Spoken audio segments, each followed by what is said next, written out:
Good morning. My name is Andy Lyon. I'm a public information officer with Pacific Northwest Team 2, and welcome to what we call Live at Sunrise. We're coming to you live from the Incident Command Post in Winthrop, Washington for the Crescent Mountain, McLeod, and Holman fires.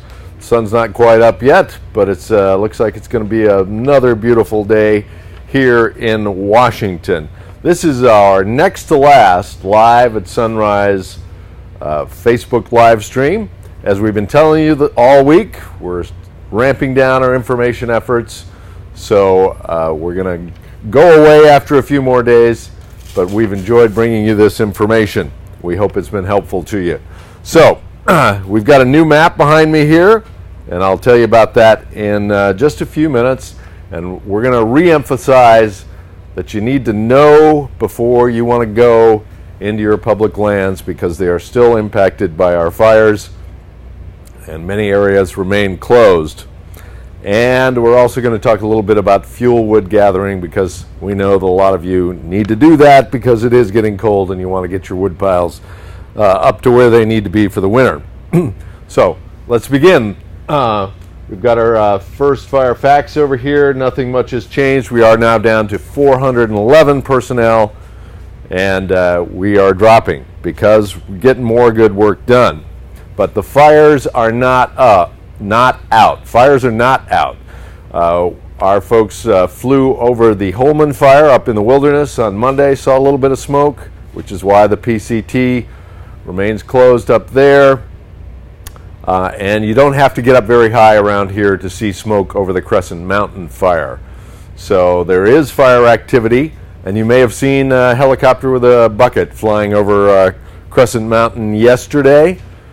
Our folks got up to take a look. We're continually reassessing, watching for fire activity, and they saw a little bit, and they put some water on it for a short time yesterday. We do not expect to need to do that again today, but again, we are always reassessing, keeping an eye on these things, and taking the appropriate actions at the appropriate time to make sure that all the good work that all the hundreds of firefighters have done over the past 5 weeks remains secure.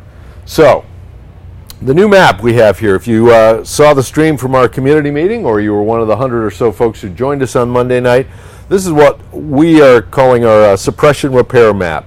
And it's the map that allows us to track what work has been done and still needs to be done out there on the landscape to prevent erosion and to get some of these roads and hand lines that have been cut over the last 6 weeks back to normal. So red indicates areas where work still needs to be done, and green means everything's good to go, and the gold means the area still needs to be checked, because we work with local resource advisors who are out there who work for the forest, making sure that our work is up to snuff before they let us move on to some other work or let us go home.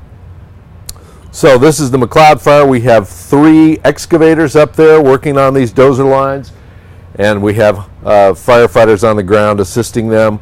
It's still hard, difficult, dangerous work, which is why we have closure areas still in effect.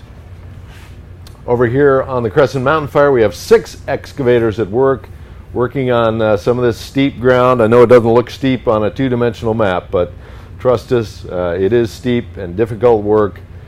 And they are working to repair all of these dozer lines and hand lines that are put in, except for those that we talked about over the past couple days that we're going to leave in place just in case the areas of concern cause us any concerns later on. We don't want to close a line that we might have to turn around and open up later in the fall. So those will be held for last to be repaired, and that's how that goes.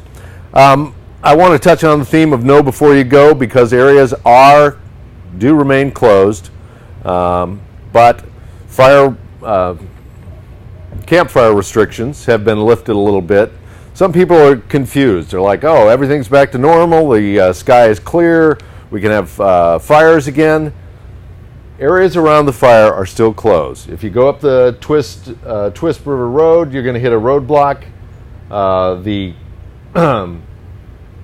The fire activity still has that road closed. But in the non-closed areas, you can now have campfires in approved campfire rings. And in some of the wilderness areas, if they are open, if they're not closed due to the fire, you can have fires in some of those wilderness areas. Same thing with fuel wood gathering. There still are restrictions on the time you can run your chainsaws. And the folks here have divided those into zones, and if you gather firewood, you know that better than I do. But just know before you go, do I have to shut off my chainsaw still at 1 o'clock, or can I run it all day? Get that firewood map, know where you're going, know what the restrictions are. Fire danger remains high in Okanogan County, so we don't want to cause any more fires after all of the good work that's been done here. That's our live at sunrise update for September 19th. Join us again tomorrow for our very last live at sunrise update.